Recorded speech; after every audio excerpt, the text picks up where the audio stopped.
And welcome back to another episode of the Bases Loaded podcast, brought to you by the Idiots Podcast Network. Now, obviously, I'm your host, Idiot. My name is Zach. How you guys doing? I got Idiot number 1 on my left. His name is Adam. Adam, how's life going for you, buddy? Life is, interesting to say the least, but who the fuck cares at that point, so. Hey, baseball season's right around the corner, so it's going to turn that frown right upside down, man. That's true. So, I don't know, but I'm just as excited as you are, so I'm pumped for opening day. I'm pumped for baseball. But for this list, we're not talking about just any type of baseball. We're talking about our top 5 lists, and this is our top 5 shortstops. So, we're going to get right into it, and Adam, before I even get into my number 5, I'd like to mention some honorable mentions here. Now, the shortstop, it's a pretty loaded position. You got a lot of guys that, could really be on this list that might not be. And, I wouldn't be surprised if the viewers had a little bit of different opinions in this situation. It really wouldn't shock me. This is a very, up and down. You can put anybody anywhere in this position. It's so loaded. The top 5 of the position versus the top 6 through 10 can change within a season. It's all about what a player can or can't do, how you value them. It's incredible how all these players are just so good. No, I agree. But, well, look, let's do the honorable mentions here real quick. So for my honorable mentions, I have 2 guys who are, coming off their rookie campaigns, 2 guys that are pretty young and I think have a lot to offer in this league, and Jeremy Pena and especially Bobby Witt Jr. Mm-hmm. I mean, these are 2 guys we saw put up pretty good seasons last year, really be valuable to their team. So I'm excited for them. I'm pumped for them. I think they're going to have big seasons, but pardon me, folks. I couldn't find a way to get these boys, in the list. So that's all right. It's the way it's going to be. But I had to shout them out just because, these are 2 very talented players that could really find themselves climbing the ranks pretty fast, with a good next season. So at my number 5, I have a dude who, he may have a 48-game suspension coming up, but might be more valuable than you think, especially because, he's on a loaded team. I don't know what position he's going to play, but I have him listed as a shortstop for right now. That's Fernando Tatis Jr. Now, I understand that this man is coming off the suspension he's on is for some serious things. He's on there for steroids. Nobody wants to see that in their game. No one wants to see that be an issue anymore. I mean, at this point, we know what it is. We're trying to fight against it, and to see steroid use be so blatant, from a guy like this, such a young and talented player, going into his age 24 season. I mean, it's killing me. It's sad. It's a sad thing to see. But what I will say is that Fernando Tatis Jr., his talent is undeniable. I mean, he's an easy player and he should definitely be a candidate for a 30-30 season. I mean, hell, if he played a full season, I'd say he could be a candidate for a 40-40 season. He's just one of those types of players who has that type of pop in their bat, their ability to run the bases. I mean, look, I get it. He's not the greatest fielder in the world, and I have him listed as a shortstop right now, but hell, we might be seeing him play center field or right field coming up this season.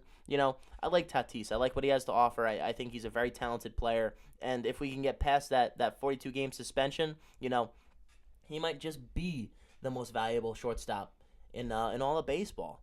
So, I mean, look, I know it's an unpopular opinion, especially coming from a guy who's, now a steroid guy. That label's never going to leave him. No. It's something that needs to be said. But I think his talent really is undeniable. I would love to watch him play, a full season. But I'm excited to see Tatis back in the league. He's just such a great talent at being such a young age. And the only thing I pray for him is that the change of position, if he does, to the outfield, doesn't mess up whatever he does behind the plate. Because there are some players, some utility guys that move around, and it hurts their batting because they're not able to stay in one space or not in their favorite position. So hopefully the mental part of the game still comes to him very well behind the plate, and can still be such a force to reckon with his bat and on the bases. No, I mean, I 100% agree. But, Adam, I think something important here is who do you have at your number 5? My number 5, somebody who I feel like gets undershadowed a lot, but has a lot of talent with him, and I think he's going to pop off again, is Corey Seager on Texas. He is, ever since he was brought up into the league as a rookie, run Rookie of the Year, he has been incredible. That rookie year, he was close for being MVP voting and has gotten MVP votes in other parts of his career with the Dodgers. I like what he brings to the table. He's a close to 300 batter in almost every season that he has eclipsed that 300 mark a couple times as well. And now that you see his average went down last year in Texas, but his pop and his bat just showed up and hit over 30 home runs with 33. That's a down year for him, though. And now, so if he's able to get more comfortable in Texas, get more comfortable with this new lineup, this new revamped team that he has he can be a very vital part of this really good team, and can see him, if he just bumps up his average from last year of being 245 to just, even if it was 260, which is still low for him, adds so much more value to this man. He's still going to be an above average hitter in every way possible. And the pop in his bat, I don't think it's going to go away. I think he's going to have another 30 home run plus season. And the sky's the limit for this guy. As long as his head is in the game and he understands how important he is to this team, I think he can have a really, really good season this year. Now, it's funny you say that because actually I have Corey Seager at my number 4 spot out. Now, the reason for this is because I agree with you. Many of the things you said, I very much agree. I think last year, in terms of his batting average, was very much a down year. You know, we'll definitely see some positive regression there, maybe some negative regression in the home run category. But I am expecting Corey Seager to hit about, 25 home runs, have about, I think he's going to end up having a career high in RBIs this season. He's especially because he's further up in the lineup than he ever was in LA. Yep. And on top of it, I mean this lineup has just gotten better. Texas is a better lineup than what they've been the past couple of years, and this is the best lineup they've had since those early 2010 rosters where they were going to the World Series with guys like Josh Hamilton and Elvis Andrus and Prince Fielder, yeah, great team. I mean that they haven't had such a great lineup since then. I mean I wouldn't want to compare this lineup to a World Series level lineup, but what I would say is that I'm definitely excited for the possibilities of this year. I think Corey Seager has a lot to bring to this ball club, and I know he's not the greatest fielder, but I think we're really going to see his hitting take another step in the right direction this year. I mean, especially around his age 29 season. I mean, this is a guy who now is going to have, a full 8 years underneath his belt going into his year 9 season, something I really like. I'm very excited for Corey Seager. I think that, there's a lot of possibilities for him down in Texas, and I really think that this is going to be his best year so far in the league. I couldn't agree more with that, really. And now, as I'm going to go back to my number 4 pick, I'm going to go with Mr. Consistent Xander Bogaerts. You look at his stat line throughout the years, it's the same thing every year, and it's incredible. It's incredible how he's able to hit around 300, 310, 295, 307. He stays around that line, and that's, first of all, incredible. His longevity, how much he plays. He's playing 150 games. That's really nice to see. And even he doesn't bring too much pop in the bat, but he has had seasons where he hits 23 home runs. He popped off for 133 home run season. He hits in the heart of the lineup, and anywhere that he plays, he's going to in San Diego now in such a better lineup than he's almost not as he ever had compared to that 2018 season with Boston. But this is an incredible new, I don't know what to really call it, new start for him, I think. As Boston was declining, he was still staying super consistent. Now he gets to be that Mr. Consistent on such a better team. The counting stats will be up more, and the logistical stats of OPS plus, slugging, batting average, it's all going to be there. It's all going to be Mr. Consistent and be another great season for him.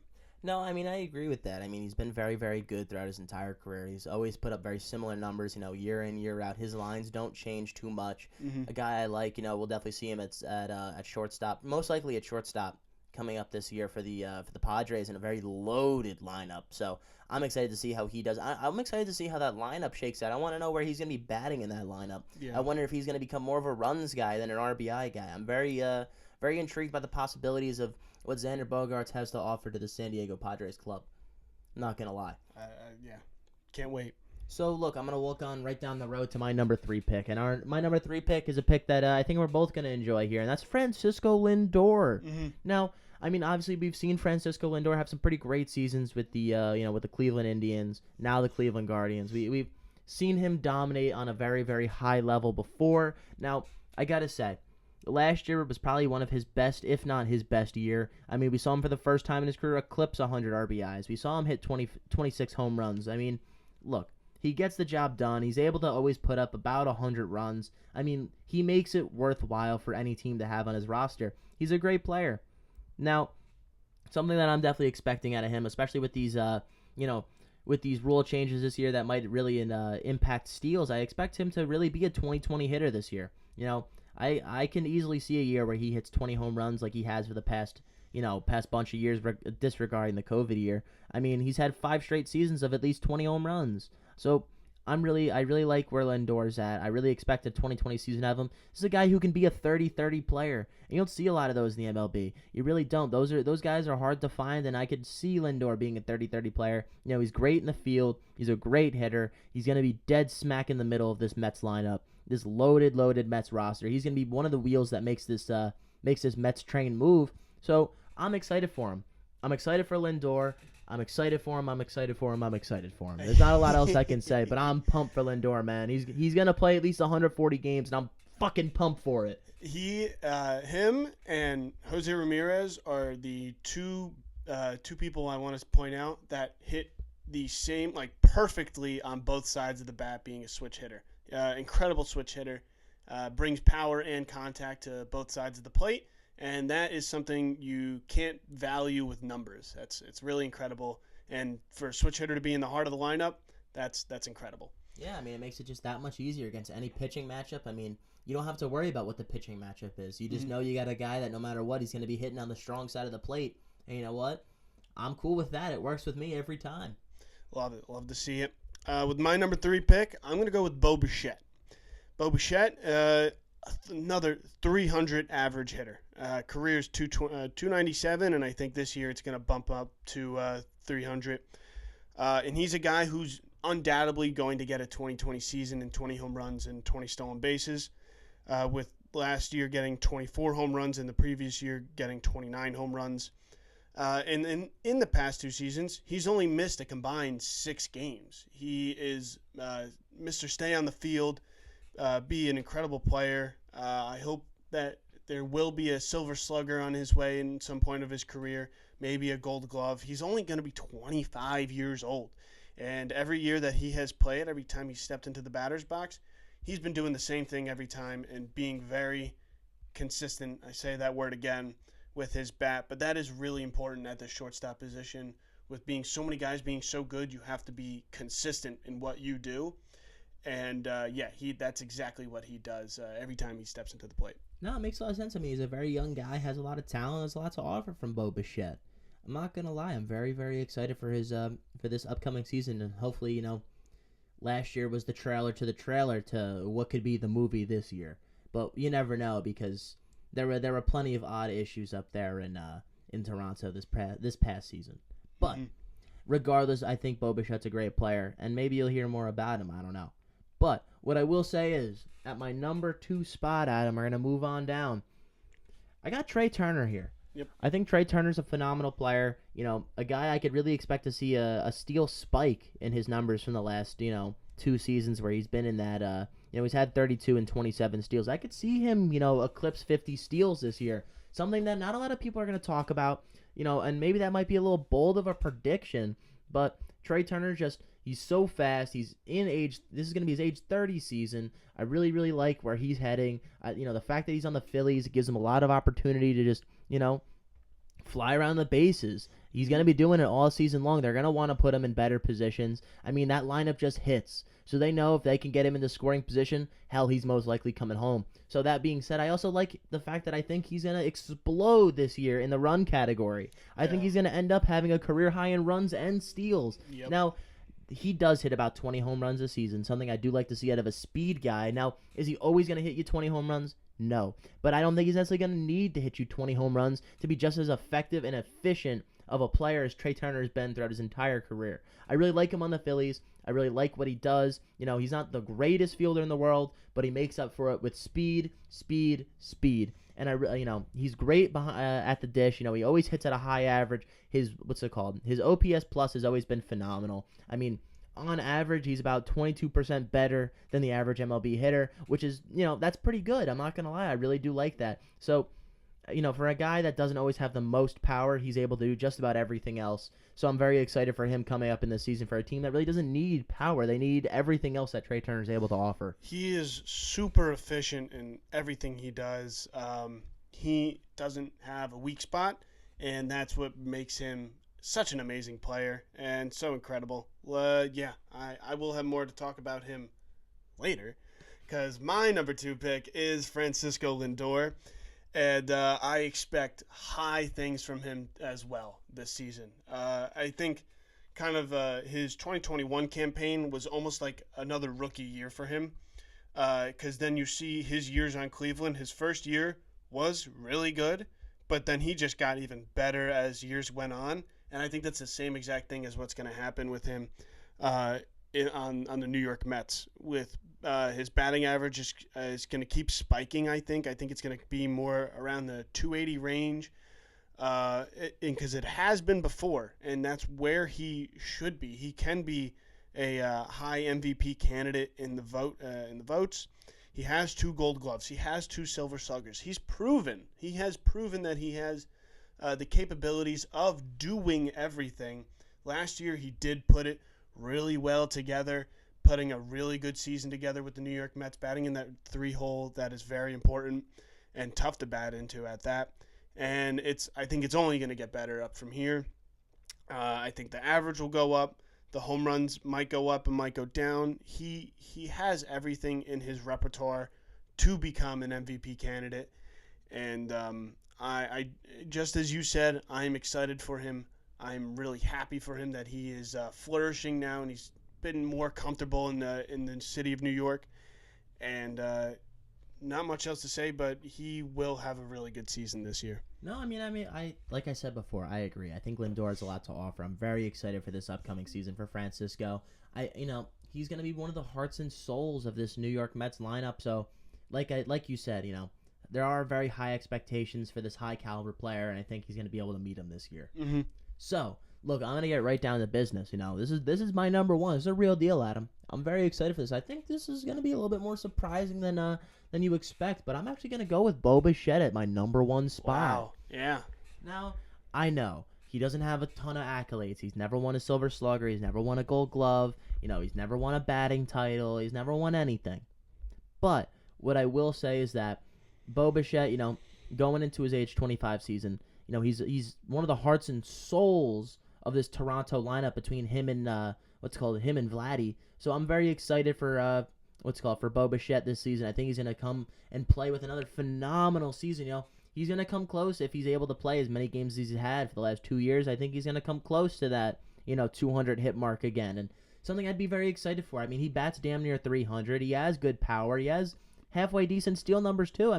Look, everything you see just pops off the page about Bo Bichette. He's been a consistently great hitter throughout his entire career. So, look, I like Bo Bichette. I think he's only getting better. I think this division is really, I think it's an interesting division. I don't know if the Yankees are going to be able to take the cake this year again. I think we could see Toronto really be that team that, could take over this division a little bit. Something I'm excited for. We did say that about Toronto last year, and things that went up and down for them, but well, like I said, this is last year was the trailer to the trailer. This year's the actual movie instead of last year being the movie. It was not a fucking movie. It's a disaster. That is what Toronto is hoping for, and Bo Bichette will be the leader of that for sure. For a fact he's going to bat 295.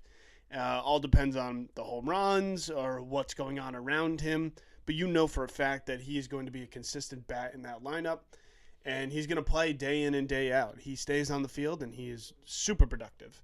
I agree. I'm very much expecting him to have, a 100-run season with maybe something close to 100 RBIs and damn near 25 home runs. Hell, his steal numbers even indicate that he could be another 20-20 guy. Now, I got to say, folks, before I carry on here, the fact that we're saying that all these guys could be 20-20 guys, this is something that doesn't just happen.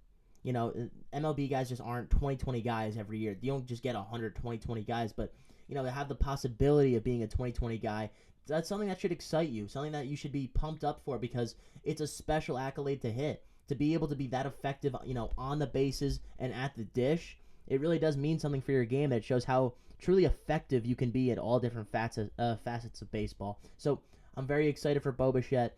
I think, this is going to be a guy who's going to be in the MVP running this year. I think he's that good. So I'm very excited for a Bo Bichette year. I think, he might be the reason why the Yankees, aren't able to actually win this division. I couldn't agree more. Bo's going to have a really good season this year. And with my number one, it's without a doubt in my mind is Trey Turner. And the reason for that is he makes zero mistakes. He behind the plate or with his glove. I love everything about his game. The numbers just stand out to you and everything. He's had 195 hit seasons. He's batted for way over 300 multiple times. He gets bags with 30. He's gotten 30, 25 plus, 35. He's even had 40 plus seasons of stolen bases. That's incredible what you see from him. And then as he kept going through his career, he brought in the power to his bat. Now he's eclipsing that 20 home run status, and his game just somehow gets better and better every year. I can't say more about this guy, especially now what you said, a really good Philly team. I think he is a favorite to win NL MVP. Everything that team will add for him is exactly what he needs to for his stats to become MVP caliber. And, I really agree. I mean, he's a special player on a team that's trying to do something special here. I think he has a lot of opportunity, more opportunity than he's had on the Dodgers, more opportunity than he's had on the Nationals. I mean, this team feels built for a guy like Trey Turner. It really does. It feels pretty built up for a guy like him. It gives him a perfect opportunity to really do the things that he excels at the most. This team, he was the missing puzzle piece to this team, and he's going to flourish as being that piece, as being that person to become the lead. He might be the leader, the second leader now, matching up with Bryce Harper. That's a great 1-2 punch in a lineup, and can't say more about him. He's going to have a wonderful season this year. No, it's very good to hear, Adam. Very good to hear. So, look, folks, from us at the Idiots Podcast Studio, we'd like to really, thank you guys for coming out and listening, taking the time to see what's going on, We really like to do our best to try to give you as much information as we can give, We support you, and hopefully you support us. So, from us at the Idiots Podcast Studio, we'd like to thank you very much for your time. Thank you for listening. And from all of us, have a great day.